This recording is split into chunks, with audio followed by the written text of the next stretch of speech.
Hi, this is James from Tabletop Gaming Guild, and today we're going to learn how to play Pax Viking Jr.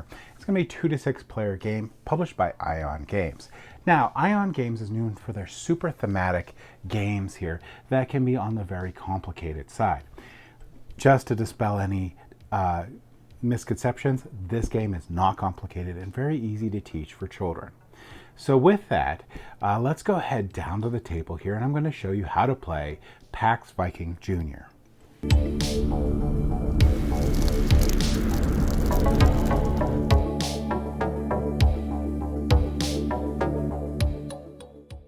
This is Pax Viking Jr. And in this game, we're going to be playing in the world of the Vikings. During the Viking Age, though some Vikings decided to be raiders, most of them instead chose to farm, explore, and trade. Although they might have had different lives, they were united by their love of animals. Cats not only provided great company during the long, harsh journeys by hunting mice and other pests, they helped keep the food safe and some pest-borne diseases at bay. In fact, the Vikings thought cats were so important that the powerful Viking goddess Freya had a chariot that was drawn by 2 cats. Now, in this game, what you're going to be trying to do is you're going to try to fulfill one of these goal cards that come out. Now, there's going to be a large amount of goal cards that are available to place out in the game, so there's going to be a lot of replayability just because of that. And you always have, unless you play with the variant, you always have these 2 out here with this could be 12 scrolls or 12 money here, and then you'll have 3 other random ones that come out where you're going to be trying to get that assortment of animals in order to be able to claim victory. So setup for the game is pretty easy. You're going to place out 3 random gold cards, and you'll put out the 2 gold cards that you always have out here. You're going to give each player a player mat, and each of these player mats is going to have special abilities for each of the cats. Now, this game will play up to 6 players, so there's up to 6 mats you can have. This mat right here, which you'll know better what these actually do as the game goes by here, and I explain it. But this one here will, instead of being able to move your ship 3 spaces, you'll be able to move your ship 4 spaces. Some of the other ones here, this one here will give you 3 big cats instead of 2 big cats, which is really big in the game here, but I'll explain that in a minute. This one here, when you place animal tiles, you reveal 3 of instead of 2, and you get to choose 1 and place it down. So this will be very important. This is going to make it easier for you to sort of curate the board here to be able to reach one of these goals here, which is going to be super helpful. This one here, when you take over a friend, gain a I don't even know how to say it, gain the money and the scroll on that friend tile, when normally you wouldn't get that, and I'll explain what that is in a minute. This one here, which is going to gain you 1 money, and whenever you gain 1 money, you're going to gain 1 more.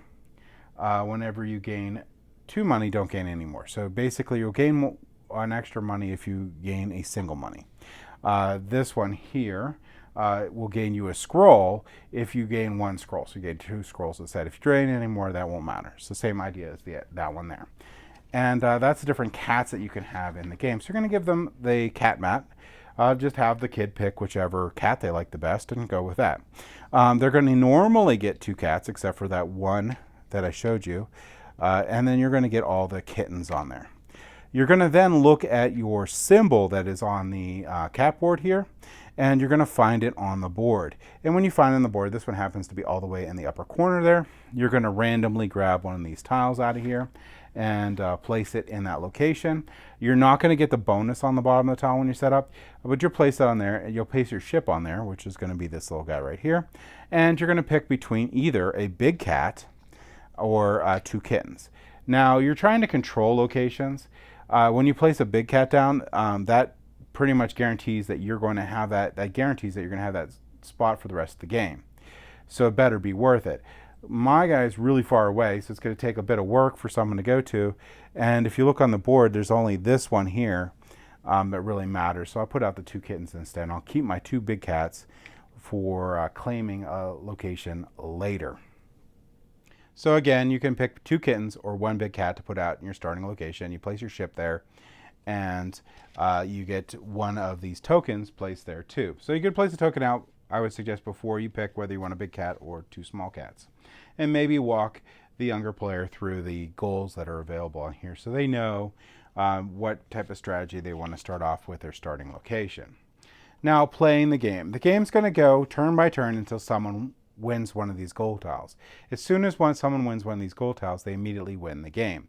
So this game is a race. You're racing to try to have enough areas or money or scrolls in order to win the game. Now, you're going to take 5 different steps on your turn. And these are very simple. The first one is you're going to journey your long step. You can take 1 to 3 spaces. You're going to draw an animal tile and place it in the place that you have gone to. And you're going to place a cat or cats, big cat or 2 little cats. You're going to gain any money or scrolls that are on the token you place down, and you're going to check for victory. So let's go ahead and start off slow here, and we'll go ahead and go into the journey. So you can go 3 spaces here. Now you could always go across white lines, but you can never go across black lines. So this character could go 1, 2, if they wanted to, and stop there, or 3. But you always need to land somewhere. So they could do 1 and 2, and go there. So on my turn, I'm way up here. I could maybe go to Greenland if I wanted to, 1, or I could go to this island here, 2, 3. But I'll go ahead and go. You know what, I'll just, so it's easier to see, I'll go 1, yeah, I'll go here. So I'm stopping in Greenland there.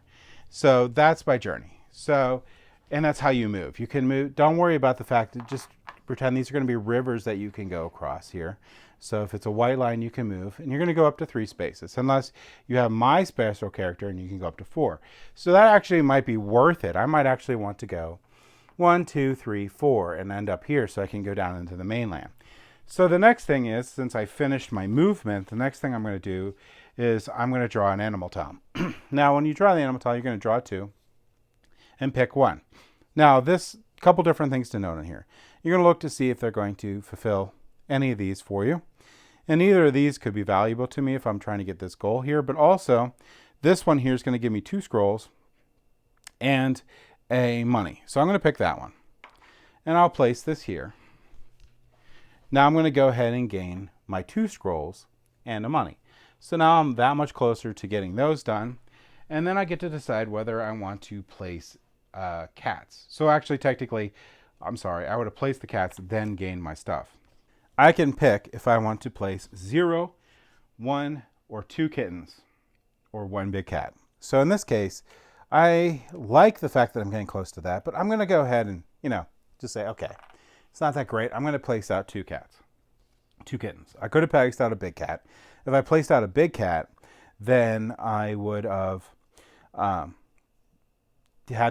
I would have permanently claimed that spot if another big cat isn't there. And I would, that would just be mine for the rest of the game. Now, if I go into another person's spot, we'll show you that in a second. But the last thing you can do is, well, second to last thing you do is you gain any scrolls and friends when you have placed an animal tile and you have the most cats in that region. So I would have had to place cats there. If I placed 0, I wouldn't have got the scroll. And the coin, I will gain those. So why does it matter if I've placed the tile? What does that mean? Well, I can go to other locations. So let's say I'm on a future turn and I want to go here. And if I go there, I can now do a takeover friend.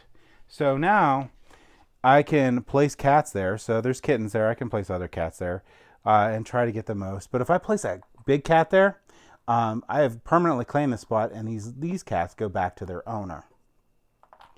So that's one thing I can do. And that will gain control of that, and that'll help me get closer to, hopefully, I don't see advantage of getting that one right now, but I would use that to maybe win the game or get closer to winning the game. So you can do take over a friend, and that's part of the place cat action. So you don't actually have to go to a new place. And you're only going to place out one of these if you go to a new place. And when you do that and you go to a new place, if you place that cat there, you get those bonuses. So maybe you want to work towards those, or maybe you want to start taking over some of the stuff that the other player has. So that means that placing these big cats really, really matters in this game, and they're very important, and they're a very limited resource. You have to be very careful of when you're actually going to use them. Now, the last thing you're going to do is victory check on your turn. Did you win the game? Did you get enough to claim any of these? And if you did, you'll win the game. If not, it'll go to the next player's turn and we'll continue on until someone wins the game. And that's really it. That's going to be how you're going to be playing Pax Viking Junior. This is going to be able to play up to 6 players, and it's, as you see, very easy to set up and very easy to teach. So I really do love this game here. I love the fact that they can play up to 6 players. I love the fact that your turns are very snappy and quick. So if you're playing with 6 different kids here and you're just monitoring the game and getting them going with it, this is a game that they can figure out and get into really quickly, and yet have a large amount of kids playing it, which is really hard balance to do because, you know, as you know, kids have a low attention span, and if a game gets boring to them, they'll not be interested. And this game goes pretty quick. It's pretty fast to be able to get to these. So you could play pretty snappy games. Gets really engaging. And I found that they have actually wanted to play the game again. So I've really liked that part of it. So overall, I really, really like this. Pax Vikings Junior, I think this is a great game. But this was how to play it. Thank you for watching.